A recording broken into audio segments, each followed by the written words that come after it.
안녕하세요. 예, 1시가 돼서 다중지성의 정원 세션을 시작하도록 하겠습니다. 저는 다중지성의 정원에서 공부하고 있는 이수영입니다. 반갑습니다. 안녕하세요. 예, 모든 정보는 칠판 안에 있고요. 혹시 자료를 출력하지 못하고 오신 분은 여기 링크를 하셔서 자료를 봐주시면 되겠습니다. 다 잘 보이시죠? 예. 그리고, 죄송합니다. 발표하시는 분들은 이 마이크를 꼭 사용해 달라고 하십니다. 이 마이크는 이 교실 안에 증폭시키는 건 아니고요. 자료를 위해서 녹화되고 있는 곳으로 목소리가 이제 레코드되고 있기 때문에 이 마이크를 꼭 사용해 달라고 하시고 가셨습니다. 예. 그리고 보시다시피 이제 주제별로 발표를 4분이 하시고 토론자분이 4분이 계셔서 시간을 좀 나눴으면 좋을 것 같습니다. 발표하시는 분은 15분 정도 쓰시고 토론하시는 분은 한 7, 8분 정도 쓰시면 나중에 이 교실 안에 있는 모든 분들이 함께 토론할 수 있는 시간을 같이 나눌 수 있을 것 같습니다. 예, 그렇게 해주시고 그러면은 이제 지체 없이 곧바로 시작을 하겠는데요. 첫 번째 발표의 순서는 칠판에 나와 있는 대로 이 순서대로 하도록 하겠습니다.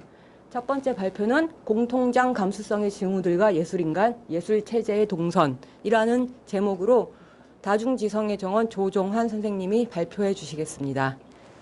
안녕하세요.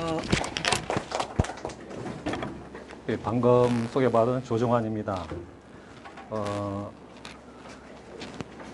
발표에 앞서서 일단 제가 글을 선택하게 된 계기하고, 그 다음에 지금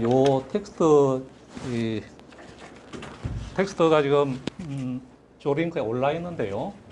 조링크 외에 아멜라노.net이라고 하는 블로그에 보면은 관련 주제에 관해서 제가 여러 편 올린 글들이 있거든요. 아마 책 한 권 분량 될 것 같은데 상당히 긴 분량의 글이 올라 있는데 구체적으로 알고 싶은 분은 그 페이지를 참조해 주시면 좋겠고요.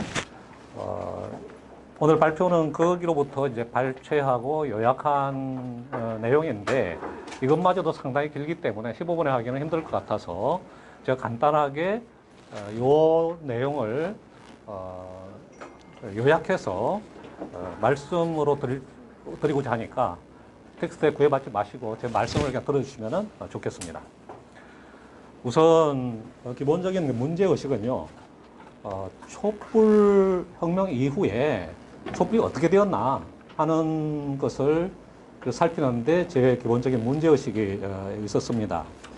촛불을 하나의 공통장으로 이해를 하면서 그 공통장의 감수성이 맨 처음에는 2014년 세월호 가대위 중심으로 활성화되었었고, 가대위가 세월호 투쟁을 전개함에 있어서 이후에 촛불로 발전되는 많은 시민분들이 세월호 사건으로 희생된 분들에 대해서 지켜주지 못해서 미안하다라고 하는 감성 형태를 표현을 했었는데, 이게 이제 지켜야 할 것이 있다라고 하는 생각하고, 또 그 지켜야 될 것이 죽음을 맞이함으로써 지켜주지 못함에 대한 감정적 형태가 미안함으로 표현됐다고 생각을 합니다.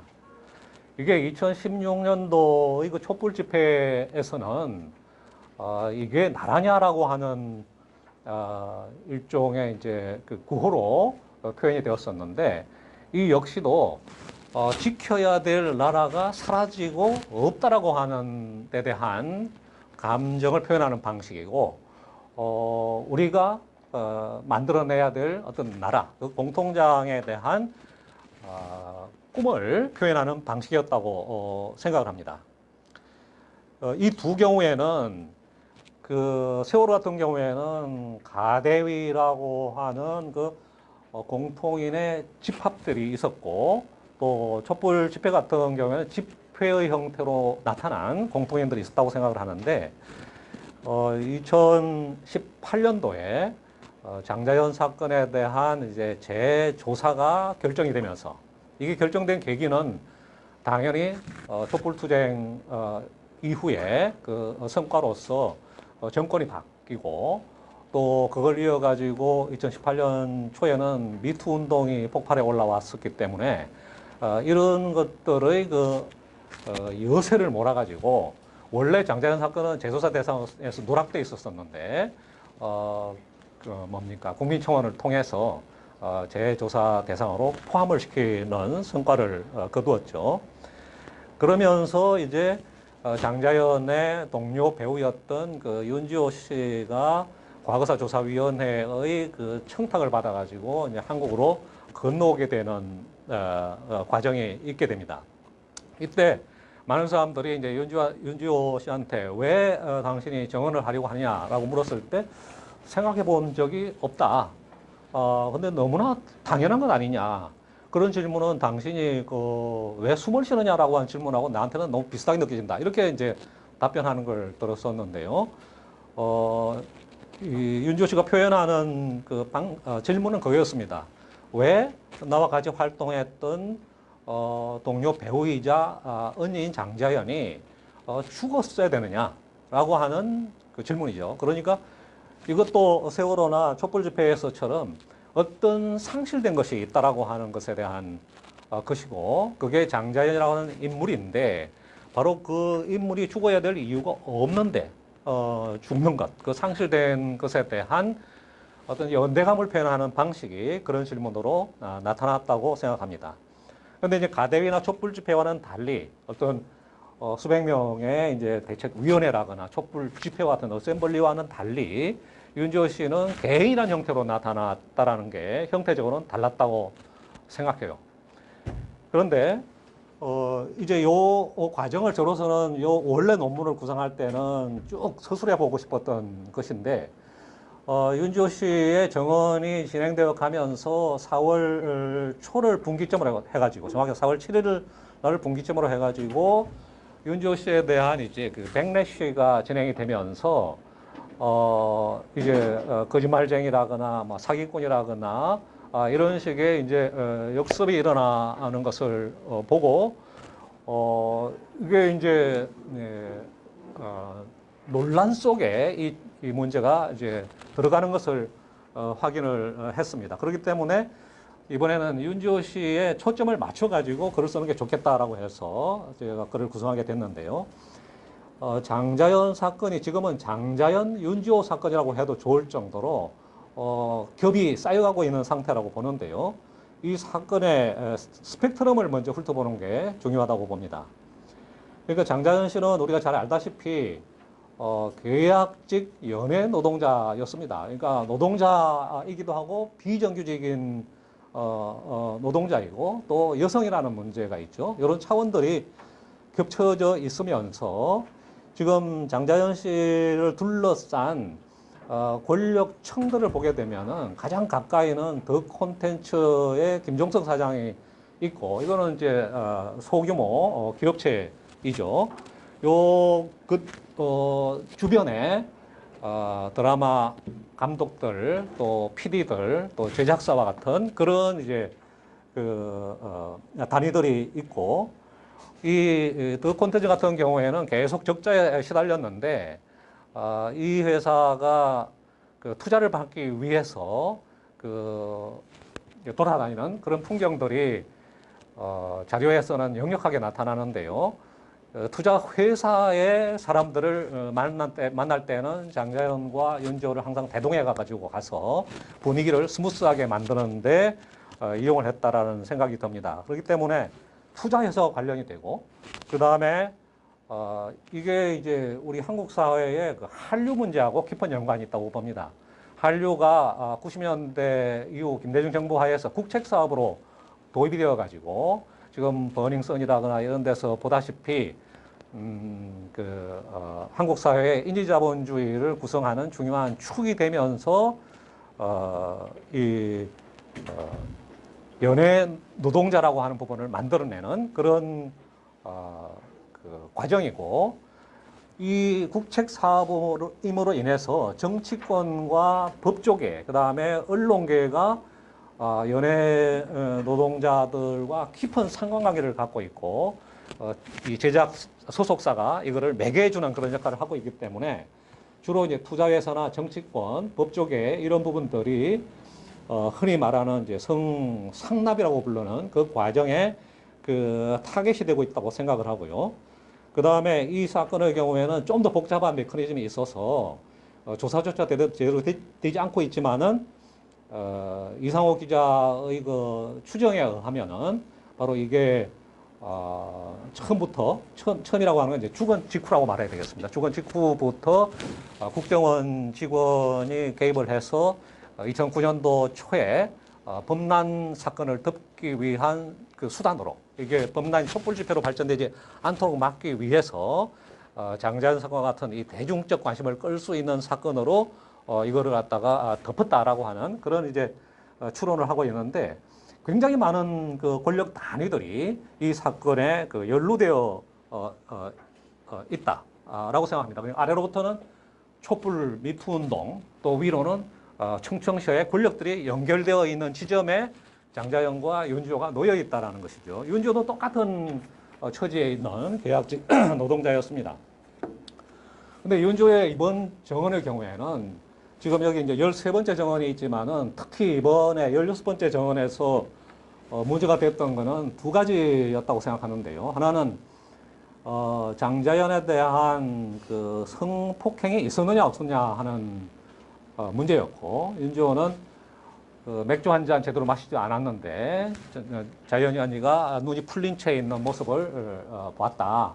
혹시 마약 같은 걸 미리 탄 술을 갖다가 조금 먹고 그렇게 된 것이 아니냐라는 추론을 조사위원회에서 발언을 했는데요.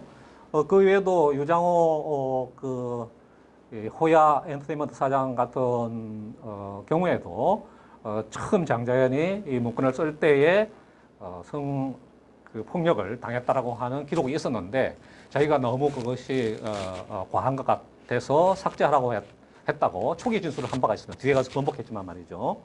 이런 것도 있고 또 장자연의 그 지인인 언니도 바로 자기 동생인 장자연이 그 마약을 이렇게 성폭행을 당했다고 하는 그런 말을 자기가 한 바가 있다라고 진술을 했습니다. 이런 식으로 되어 있는 이 문제가 하나 있는 거고 또 하나는 리스트 문제가 있는데요. 리스트라고 하는 것이 아까 이제 거론되어 있는 여러 청 중에서 재판 과정에서 법적 처벌을 받은 부분의 경우에는 그 소속사와 그 경쟁 소속사, 그러니까 더 콘텐츠와 호야 엔터테인먼트였습니다. 나머지 이제 감독들이라거나 PD 또 정치권 법조계 이쪽으로는 올라가지도 않았고 조선일보만 이렇게 그 문건에 지금 문건이라고 하는 게 두 개인데요. 문건하고 리스트로 구분을 해야 되는데 문건에 적혀 있기 때문에 바로 자기네들의 그 권력자인 방용호하고 방성호가 걸려들지 않게 하기 위해서 태스크포스를 꾸려가지고 전적으로 마크한 기록들이 나타나지 않습니까?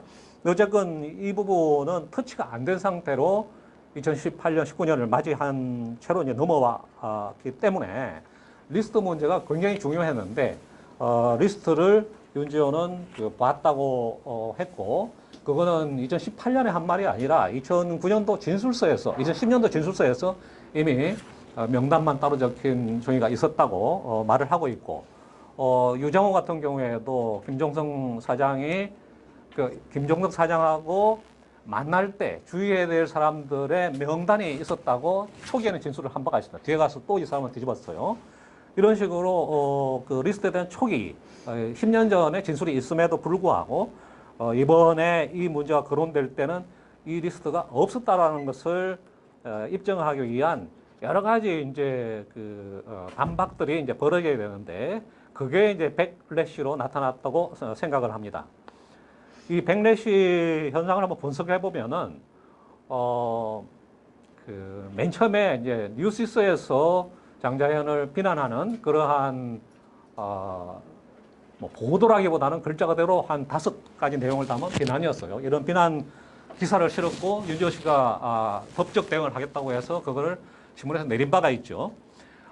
이러한 뉴시스에 치고 빠지기 다음에 변호사하고 작가하고 기자라고 하는 전문직 사람들이 개입해 들어가는데 거기에 이제 박준영 변호사하고 박훈 변호사의 역할이 굉장히 컸다고 저는 생각을 합니다. 이 사람들은 재심이라는 영화하고 또 부러진 화살이라는 영화로 대중적 지명도가 갖고 있는 사람이고 또 정의로운 사람으로 알려져 있는데 이 사람들이 바로 윤지호 씨가 거짓 증언을 하고 있다고 하고 또 그걸 가지고 돈을 벌려고 하고 있다고 하고 고펀드미 그 투자를 받으면서 해외에서도 사기를 치고 있다 이런 식으로 몰아붙이면서 윤지호에 대한 이제 그 안티 운동을 개시한 후에 우파 유튜버인 가로세로 용소를 비롯해 가지고 굉장히 많은 극우 유튜버들까지 결합된 일종의 벌떼 같은 윤지호 비판이 개시돼 가지고 지금에까지 이르르고 있고 최근에는 윤지호를 매춘부로 묘사하기까지에 이제 이르렀습니다.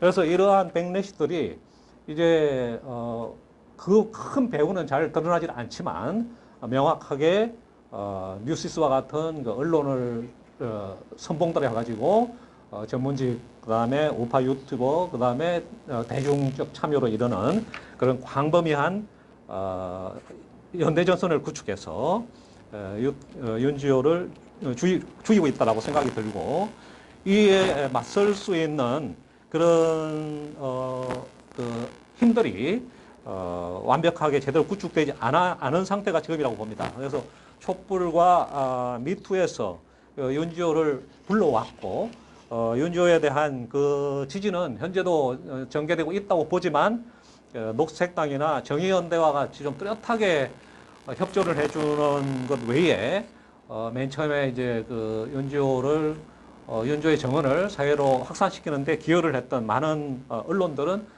방관하는 태도를 취해왔다가 최근에 이제 다시 조금씩 결합하는 모습을 보이는 것이 현재라고 생각합니다. 마지막으로 이 싸움이 앞으로 어떻게 나가야 될 것인가에 대해서만 잠깐 언급을 하고 끝마치도록 하겠습니다. 지금 이 싸움은 많은 경우에는 가해자에 대한 처벌이라는 형태로 나타나지만 제가 생각하기에는 가부장적 자본주의 체제와의 싸움이라고 생각하고 이 싸움의 가해자 처벌 운동을 통해서 가부장제적 자본주의 체제에 대한 대항으로까지 나갈 수 있는 그런 매개고리들을 하나하나 찾아 나가는 어떤 지성적이고 정동적인 작업들이 절실하게 필요하고 윤지호가 여성이면서 또 비정규직 노동자였고 노동자 그 자체라는 차원에서 이 다양한 세력들이 연합을 통해서 윤지호를 지켜나가는 것이 촛불 공통장을 지킬 뿐만 아니라 확장시켜 나갈 수 있는 계기가 될 수 있을 것이다. 그렇게 생각을 합니다. 네, 간단하게 발표를 마치겠습니다. 네, 감사합니다. 마이크를 먼저 드리고요. 조정환 선생님의 발표에 이어서 문학평론을 하시는 이성혁 선생님이 토론해 주시겠습니다. 네, 안녕하십니까. 이성혁이라고 합니다. 제가 토론문을 오늘 아침에 썼는데요. 네.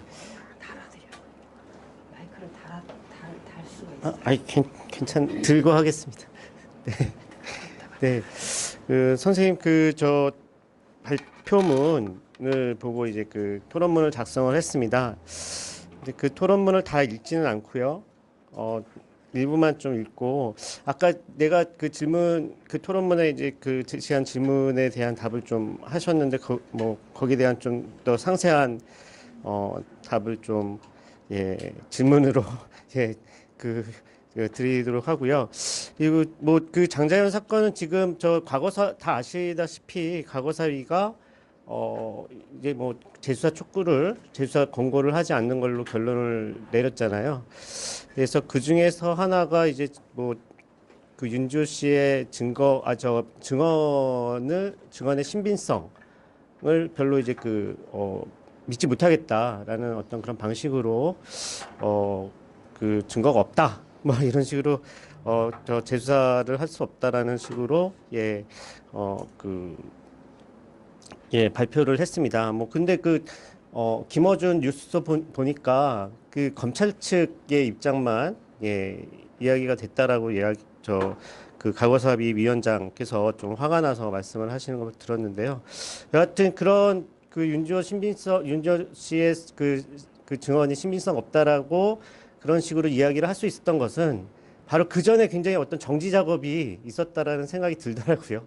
이게 윤지호 씨 개인의 어떤 인성, 그걸 인격 모독이 광범위하게 이루어졌고, 증언 자체가 신빙성이 없다는 식으로 바로 이제 책을 같이 도와준, 책 쓰는데 뭐 그런 작가나 그 변호사들이 그 증언의 어떤 가치를 굉장히 떨어뜨리는 그런 작업이 있었던 것 같습니다. 그야말로 이제 이 증언 더럽히라고 할까요? 모독, 인간을 인격 자체를 모독하면서 증언을 더럽히는 그런 방식으로 방어를 했던 것 같고, 그것과 함께 이제 그 검찰 출신 검찰에서 나온 과거사위원회 위원들이 앞장서서 어떻게 보면 이 문제를 봉합하려고 했던 것이 아닌가 그런 생각이 들었습니다. 그래서 이런 일련의 사건들을 보면서 굉장히 좀 소름 끼친다 그런 생각이 들었고, 아직도 굉장히 세구나. 권력층이라는 진짜 권력이 한국 사회의 진짜 권력이 여기 있구나. 뭐 그런 생각을 좀 들었습니다. 그리고 지금 들어가서 저도 이게 막 이렇게 관심을 두고 보지는 않았습니다. 사실은 이 사건에 대해서. 근데 유튜브 좀 정보를 얻기 위해서 유튜브 들어가가지고 보니까 윤지호 치니까 그야말로 그냥 성적 모독하고 윤지호 씨를 그냥 막 모독하는 그런 유튜브가 굉장히 많이 떠 있더라고요. 그래서 깜짝 놀랐었는데 일종의 좀 그야말로 그 혐오 담론이 정당화되는 정당화되면서 마구마구 쏟아지는 그런 장이 되고 있다. 윤지호 씨와 관련해서 유튜브가 그런 생각이 들었습니다. 근데 그 선생님께서 발표하신 부분에서 이제 말씀 안 하신 발표문에 있지만 말씀 안 하신 부분이 있는데 이 윤지호 씨가 그 이후에 캐나다로 가신 이후에도 계속 개인 방송을 하셨다고 합니다. 근데 그걸 제가 좀 보지를 못했는데요. 그 개인 방송 하시면서 윤지호 씨가 그야말로 영리하게 지금 어떻게 보면은 선생님께서 따발총이라고 표현을 하셨나? 화약을 장비한 말들의 폭격 여기에 어떻게 대응을 했는가 7가지로 정리를 하셨거든요. 그 발표문을 보시면 잘 정리가 되어 있는데 상당히 영리하게 여기에 대처하면서 저항하고 싸우고 있다. 투쟁하고 있다는 것을 알 수 있는데, 근데 이에 대해서 예술인간적 실천이라는 말씀을 하셨어요. 그리고 이 예술인간적 실천이라는 것이 예술인간의 공통장을 구축하는 실천이다. 라는 말씀을 하셨는데, 이 부분이 굉장히 인상적이었고, 좀 더 말씀을 듣고 싶다라는 생각을 했고요. 이게 두 번째는 이제 좀 어떻게 보면 이 장자연 사건으로 이제 어떻게 이 한국 사회 진짜 권력들이 일종의 아까 백래시라는 표현을 하셨는데 그야말로 촛불혁명 이후에 이렇게 몰려 있었던 자기네들의 어떤 그 권력을 다시 과시하고 다시 조직화하는 그런 작업 중에 하나가 아닌가 윤지호 씨에 대한 공격이 뭐 그런 생각을 또 했었는데요. 근데 여기에 대항하기 위한 실천 방안이 무엇일까? 아까 잠깐 말씀하셨어요. 그 부분을 제가 또 질문 드렸었는데 좀 더 이제 구체적으로 말씀하신다면 무엇이 될까? 질문 드리고 싶고요. 그것과 관련해서 이 정동 정치와 굉장히 혐오를 통해서 자기네들의 세력을 확산시키려고 하는 권력 네트워크 예, 네트워크의 어떤 뭐 행동에 정동이 아닌 정동과 함께 예, 다중지성이 같이 결합을 해야 된다라는 생각이 좀 듭니다. 저는 요즘에 정동에 대해서 너무나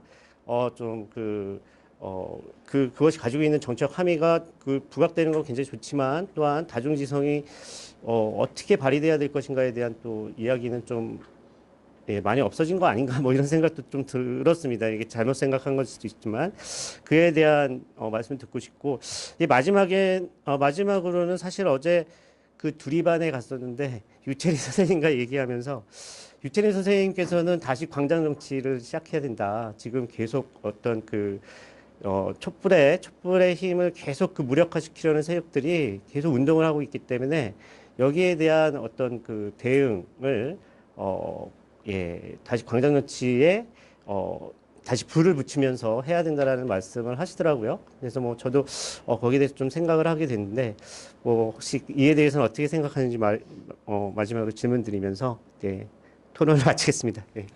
네, 감사합니다.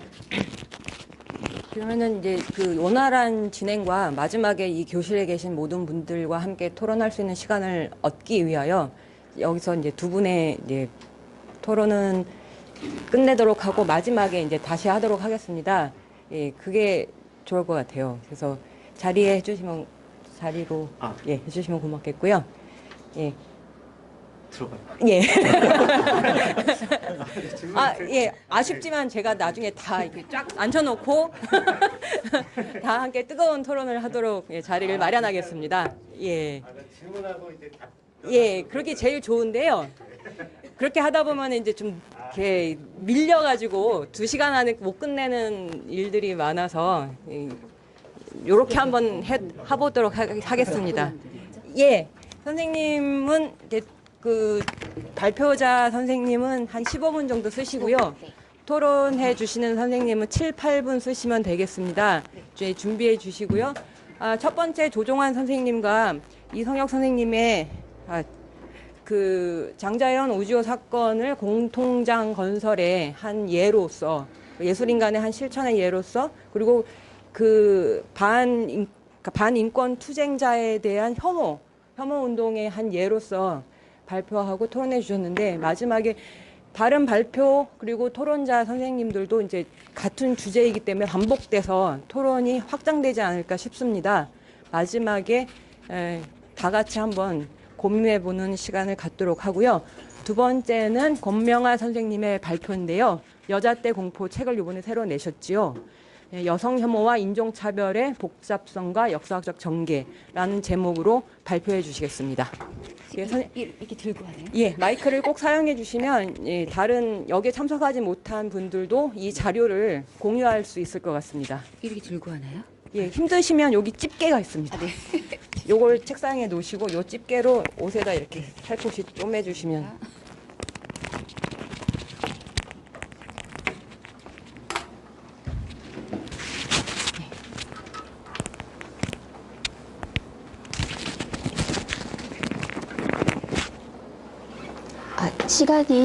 반갑습니다. 권명아입니다. 시간이 많지 않아서 제가 보내드린 발표문을 빠른 속도로 읽도록 하겠습니다. 그러면 15분에 읽을 수 있을 것 같습니다. 네. 제가 소개해 주신 것처럼 이제 최근 나온 책을 바탕으로 해서 그 중에 특히 이제 여자 때 공포라는 개념을 사용하는 것과 이제 인종차별과 성차별의 어떤 복합체에 대해서 논의를 하려고 합니다. 최근 이제 한국 사회는 인터넷 댓글창에서 진보 논객 앞에 또 등장하셨는데 팟캐스트까지 미투 운동을 음모론으로 매도하고 피해 여성을 꽃뱀으로 공격하는 증오선동이 끊이지 않습니다. 제가 이 한국에서 이 음모론, 특히 성폭력 피해를 고발하는 그러니까 위안부 운동에서 장자연 사건까지 이 음모론 뿐만이 아니라 그 담론의 역사 전개에 대해서는 헤이트 스피치랑 관련해서 이제 발표한 글이 이미 있는데요. 그 부분은 나중에 기회가 되면 말씀드리겠습니다. 그래서 이제 제가 최근 발행된 그 책에서 이제 그와 관련된 부분들을 많이 논의를 드렸습니다. 근데 먼저 제가 여자때 공포라는 굉장히 좀 낯선 말을 사용하는 것은 이제 그 여성 혐오 개념, 이제 좀 다소 초역사성을 갖고 있는 부분들을 좀 보완하고 이 차별의 복합성과 역사성을 구제하기 위해서 사용하고 있습니다. 페미니즘 운동이 다시 부상하기 시작한 최근 몇 년 여성 혐오는 페미니즘 운동이 이런 걸 실천의 핵심 개념이 되었습니다. 또한 특히 이제 한국에서는 우에도 치즈코의 여성 혐오를 혐오한다의 번역이 지대한 영향을 미쳤고요. 근데 이제 저도 우에도 치즈코의 책을 많이 읽고 영향을 많이 받은 사람이긴 하지만 특히 이 책, 여성 혐오를 혐오한다 같은 경우는 다른 책들보다도 상대적으로 조금 탈역사적인 방향이 강조된 책입니다. 그래서 제가 이 부분의 문제점에 대해서는 이제 한국과 일본에서의 반헤이트 스피치 운동을 비교하는 논문에서 자세하게 이미 논의를 했습니다. 그러니까 한국에서 헤이트 스피치에 대한 비교사적 연구는 상당히 많이 돼 있는데 그럼에도 불구하고 이제 어떤 일본의 헤이트 스피치 반대 운동에 대해서는 별로 소개가 되지 않았는데요. 이게 좀 흥미로운 현상인데 한국의 이제 최근 이제 페미니즘과 그다음에 이제 혐오와 관련된 여러 가지 논의가 같이 이렇게 부상했는데 이 두 개는 같은 어떤 영향선상에 있어야 할 텐데 예를 들면 일본의 이제 논의와의 관계 속에서 볼 때 우에노 치즈코의 여성 혐오를 혐오한다가 엄청난 영향을 미쳤고 실제로 또 이제 혐오 담론의 역사를 논하는 논의에서도 그렇게 평가가 되는데 그것에 비해서 사실은 일본에서 진행되고 있는 헤이트 스피치 반대 운동에 대해서는 거의 이제 소개도 안 돼 있고 영향을 받지 않고 있다. 이게 좀 흥미로운 지점입니다. 특히 이제 한국에서 헤이트 스피치에 대한 최근 논의는 혐오 담론의 확산, 특히 여성 혐오 담론이 확산하게 된 여러 가지 저간의 이제 사정과 물론 밀접한 관련이 있습니다. 일본 헤이트 스피치에서 주요 표적 집단이 이제 제1조선인이고 여러 차별이 이렇게 결합되는 중층결정 구조에서 인종차별 신급이 지배적입니다. 이제 지배적이라는 거죠. 근데 한국에서는 차별의 중층결정 구조에서 성차별 신급이 이제 지배적이기 때문에 이제 헤이트 스피치에 대한 논의와 성차별에 대한 논의가 떨어질 수가 없습니다. 물론 이제 일본에서도 그러니까 이 헤이트 스피치 운동은 복합 차별이라고 해서 사실 어떤 한 가지를 초점화하지는 않고 이질적인 차별이 이렇게 결합되는 것들을 이렇게 문제화하고 담론화하고 있습니다. 그런데 이 차별들이 이렇게 결합되는 아티큘레이션 되는 방식은 실은 역사적 구조에 따라서 이제 형성이 되는 것이죠. 그렇기 때문에 결국 이제 헤이트 스피치에 대한 대응은 이런 차별의 역사적 구조, 그 차이, 그리고 이에 따라서 차별 신급들이 이렇게 결합되고 발현되는 공통성과 특이성을 규명하고 그것에 적절한 대안을 마련하는 것이다라고 이제 저는 생각합니다. 이제 반면 우에노 치즈코의 여성 혐오에 대한 논의는 이 여성 혐오의 탈역사적인 원초성에 보다 치중된 책입니다. 그러니까 우에노 치즈코의 전 책 중에서도 역사성에 대한 강조가 거의 없습니다. 남성의 성적 주체화 과정과 성적 욕망, 특히 남성 연대와 여성 혐오 구조를 고대에서 현재까지 동일한 양태로 규정하고 전 시간과는 역사적 파시즘이라는 근대제국 일본의 역사와 구조에서 비롯되기보다 남성 동료 간의 연대감을 높이기 위한 초역사적인 원초적 문제에서 비롯된다. 이렇게 얘기합니다. 다른 한편 일본에서 헤이트 스피치 논의는 일본의 제국주의 지배 역사와 파시즘 경험, 청산되지 못한 이런 배회주의나 증오 정치와 밀접하게 연결되어 있습니다. 그러니까 이제 우에노 치즈코의 여성 혐오에 대한 논의는 엄청 영향을 미치는데 헤이트 스피치 담론 구조는 영향을 거의 미치지 않는 방식이 이게 좀 이제 한국 사회에서 논의의 차별에 대한 논의의 어떤 편향성인 것 같습니다. 선생님 제가 몇십 분에 시작했나요? 예, 30분에 시작하겠습니다. 아, 네. 깜짝 놀랐습니다. 네. 제가 시간 되면 일어나겠습니다. 아, 예, 예, 네. 네. 그러니까 최근 한국에서 이제 제주 예민내민 사태를 계기로 해서 페미니즘 내부의 인종차별주의. 전 이 표현도 사실은 동의하지 않는데요. 조금. 에 대한 논의가 일어나기도 했습니다. 그러니까 한국에서 성차별은 사실상 제가 이제 역사적으로 볼 때 한국에서 성차별은 매우 독특한 형태의 인종차별주의다. 이제 저는 계속 그런 주장을 하고 있고, 이제 파시즘 관련한 제가 이제 논의할 때, 한국의 파시즘을 얘기하기 어려운 건 한국에는 반유태주의가 없다. 근데 제가 한국의 반공주의, 연좌제, 이게 전형적인 반유태주의다라고 이제 다른 논문에서도 쓴 바가 있습니다. 그래서 이제 이 오늘날 페미니즘의 어떤 문제들은 사실은 이제 저는 그게 페미니즘이 아니다라고 계속 주장을 해가지고 사람들이 페미니즘 간별사냐 이렇게 얘기하는데, 네, 페미니즘도 사상이기 때문에 사상투쟁이 필요한 것이고, 나는 그런 방향을 인정할 수 없다. 라고 얘기할 수 있다고 생각합니다. 그렇죠. 네네. 그래서 오늘날 페미니즘의 어떤 문제, 그러니까 앞에서 얘기한 그런 인종차별주의는 실상 기존에 있었던 차별주의를 계승하고 있다라고 생각합니다. 그래서 이 한국에서 성차별주의가 인종차별주의의 독특한 버전이라는 것을 그중에 특히 여자때 공포라는 걸 가지고 말씀드리려고 합니다. 그 한국 사회에서 성차별은 독특한 인종주의 양상인데 예를 들어 성폭력을 음모론으로 인지하는 구조는 아주 고유한 역사를 가지고 있습니다. 그러니까 성차별과 인종차별이 이 복잡하게 뒤섞인 이 특히 파시즘 젠더 정치의 유산과 관련이 깊습니다.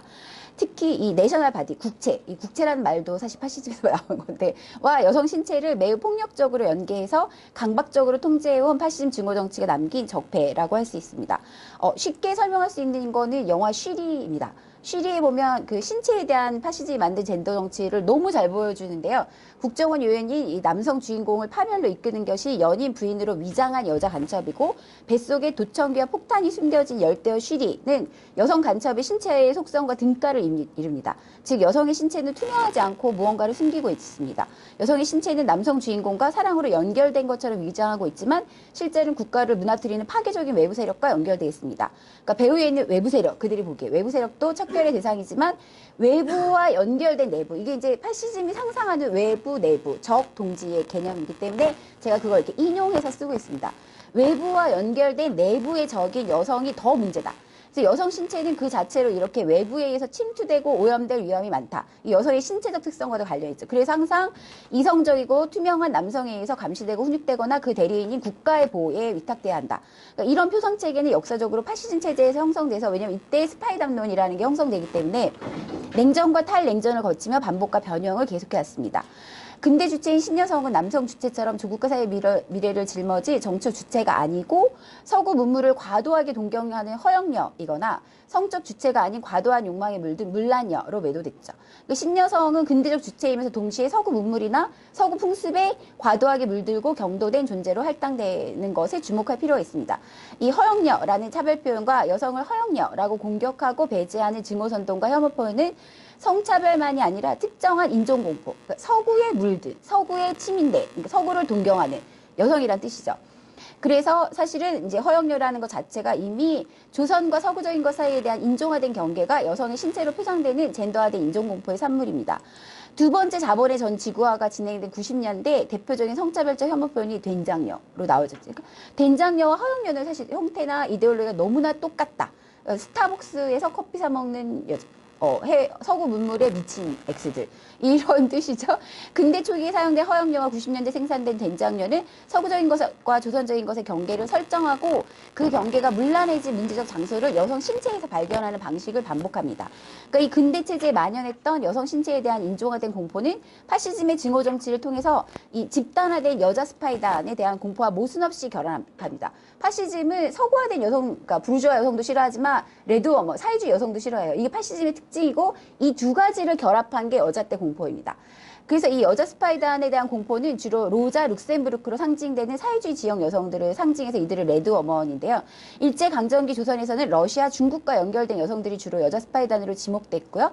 이 파시즘의 젠더 정치 이처럼 자유주의 여성, 사회주의 여성, 양자를 다 부정하고 조국과 가정을 위해 헌신하는 애국부인, 총우부인 같은 정체성을 강조하죠. 그래서 파시즘은 정체성 투쟁을 가장 중요하게 생각합니다. 파시즘의 이러한 정체성 정체가 반복된 결과 건전한 가정과 애국을 앞세운 단체들이 헤이트 스피치를 생산한 지금 증오선동 세력으로 구축되었죠. 무슨 건전한 가족과 뭐 부모를 위한 어쩌고저쩌고 이런 모임들이 다 이때부터 생긴 것입니다. 여성 단체들도 사실 많고요.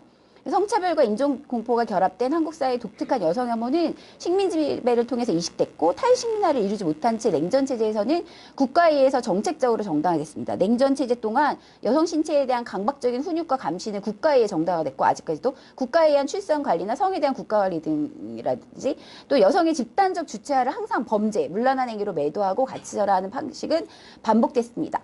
그러니까 최근에 이제 제 책에 다른 것도 썼지만 예를 들어 온라인 페미니즘의 극단주의자라고 한다든지 그 워마드에 대한 집단화된 공포심, 워마드가 잘했다는 게 아니고요. 항상 제가 이렇게 단서를 붙이는데 이게 매우 대자비이고 역사적인 반복이다. 그러니까 페미니즘에 대한 반격은 세계사적으로 공통성을 보이지만 한국 사회는 세계 자본주의 체제의 변동 그리고 이에 따른 이른바 열강의 세력관계 재배치 그리고 이와 대비해서 취약한 조국의 국채 라는 주체와의 삼각형. 앞에 등장하셨던 팟캐스트에 맨날 나오는 얘기지 않습니까? 지금 같은 때에 이런 짓을 할 때가 아니다. 이런 주체와의 삼각형이 근데 이 1800년대 말 명성황후, 민비 때 뭐 계속해서 반복되는 너무나 오래된 담론입니다. 그래서 이 국제관계 재편 속에서 미투 운동을 음모론으로 계속 할당하는 담론은 한국의 역사 속에서 이렇게 반복되어 왔다는 거죠. 이 한국 사회에서 근대적 노예 상태에서 벗어나려는 여성들의 해방에 대한 요구가 역사를 반복하면서 시민성, 노동해방을 위협하는 이중의 위협으로 치부된 것은 이런 맥락과 다했습니다. 해방을 향한 여성의 요구는 문명, 정치, 시민성, 합법, 그리고 국가의 정상성을 위협하는 음험하고 정체를 알 수 없는 모호하고 의심스러운 주장으로 취급되었습니다. 전근대적, 근대적 가부장제에서 이탈하려는 여성의 힘이 분출하면 여성 범죄에 대한 담론이 급증하는 양태가 역사를 통해 반복됐습니다. 제가 그 워마드에 대한 뉴스가 막 도배를 할 때 뭐 진보고 뭐 자시고 아 이거 내가 몇 년대에 살고 있는 것인가. 역시 한국은 여전히 30년대를 벗어나지 못했다. 사실 이런 생각을 했는데요. 이 문란하고 위험한 여성에 대한 공포는 일상적이었지만 이런 공포가 여성 범죄에 대한 공포로 전환하는 국면이 있어요. 이렇게 이 한국 현대사의 변화를 보면 그때가 뭐냐면 꼭 한국 사회의 대전환기. 이행의 시기에 특징적으로 나타납니다. 정말 안타깝다고 생각합니다. 한국 사회에서 전환과 이행은 이제 그들이 보기에 내재적 힘, 그러니까 내부와 외부를 계속 나누는 거죠. 에 의해서보다는 외부적 힘의 압력에 의해서 이루어지곤 했습니다. 물론 이런 이분법적 구별이 중요한 문제인데요. 전환과 이행기에 가장 먼저 등장한 것은 이런 힘의